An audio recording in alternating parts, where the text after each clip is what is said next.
Mesdames et Messieurs les députés, Mesdames et Messieurs les magistrats, chers tous, au nom de l'ORK, du CRS et de l'ANSES et de Älteren getrennt, je vous souhaite la bienvenue et je vous remercie d'être venus aussi nombreux ce soir et de l'intérêt que vous accordez à cette thématique. Monsieur le ministre vous prie de l'excuser de son absence car il a été retenu à Bruxelles.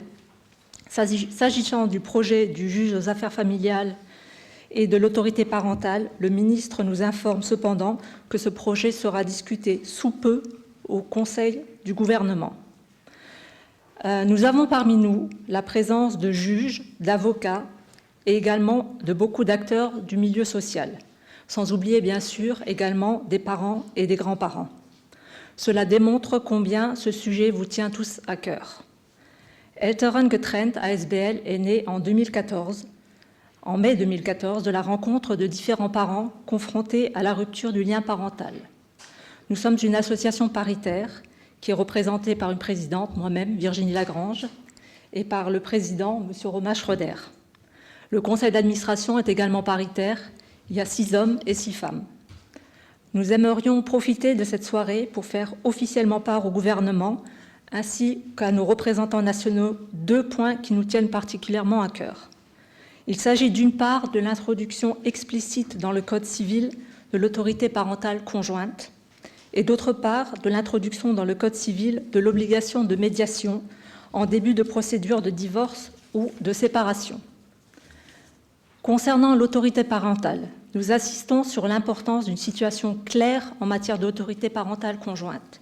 Et c'est la raison pour laquelle nous demandons de modifier le Code civil pour y inscrire le principe d'autorité parentale conjointe, et ceci indépendamment de la réforme du divorce et du projet qui instituera le juge aux affaires familiales. Älteren getrennt estime qu'il échait de donner aux juges traitant cette matière des termes clairs dans la loi en ce qui concerne l'attribution de l'autorité parentale conjointe. Nous constatons dans son regret que le Code civil a, depuis les arrêtés de 1999 et de 2008, été modifié à 18 reprises. Et nous regrettons fortement que la loi du 4 juillet 2014 sur la réforme du mariage n'ait pas modifié le Code civil sur ce point. Afin d'éviter toute confusion en matière d'autorité parentale conjointe, il est important de mentionner cette dernière dans tous les jugements. Et je peux vous donner quelques exemples pouvant générer de la confusion. Notamment le premier exemple qui concerne la demande d'émission de passeport de l'enfant mineur qui n'a pas sa résidence auprès de ce parent. Il est souvent très compliqué, voire impossible pour ce parent d'obtenir un passeport pour son enfant. Ou encore la demande de renseignements auprès d'écoles que fréquentent les enfants ou l'accès au carnet de santé. La situation actuelle sur l'autorité parentale, pour les uns explicite, pour les autres implicite, peut générer des traitements inégaux des parents devant la loi, mais génère également des conflits interminables dont l'issue peut être la rupture du lien parental. L'autorité parentale conjointe doit devenir la règle et l'autorité parentale exclusive doit être utilisée uniquement dans les cas extrêmes. Le simple manque de communication entre 2 parents ne suffit pas pour ne pas attribuer une autorité parentale conjointe. Je laisse maintenant la parole à Romain qui va vous parler des aspects positifs de la médiation dans les cas de divorce et de séparation. Merci. Bonsoir à tous et merci d'être venus si nombreux. Vous l'aurez compris, l'autorité parentale conjointe nous tient à cœur et une inscription dans le Code civil sans tarder est vraiment nécessaire à nos yeux. Surtout quand je lis le rapport de notre ancien procureur général d'État qui dit que le juge aux affaires familiales sera introduit pas avant 2017 ou 2018. La nécessité d'avoir une situation claire, je crois, a été exprimée par Virginie assez. Et nous insistons sur ce point avec fermeté. Quand je lis encore le rapport de Robert Beaver, je vois qu'il a décrit le rôle du juge aux affaires familiales ou la procédure électorale. Les juges doivent se faire une idée d'abord des personnages, écouter le ressenti du conflit. Ils doivent se faire une idée sur l'idée du conflit, leur propre idée, et puis élaborer une solution pour résoudre ce conflit. Ce n'est pas chose facile. Et je crois qu'il est communément admis que les conflits familiaux, ça relève de la pluridisciplinarité.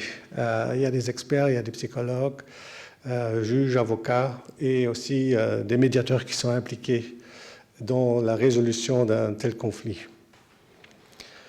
Lorsque je regarde que notre modèle de famille est passé d'un modèle traditionnel où les rôles père, mère et enfant étaient figés à un modèle de famille moderne où tout se négocie.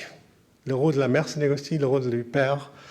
Les enfants même négocient et l'autorité n'est plus ce qu'elle était dans le modèle traditionnel. Pour négocier, il faut avoir les outils de communication. Et c'est ça souvent qui est à l'origine des conflits.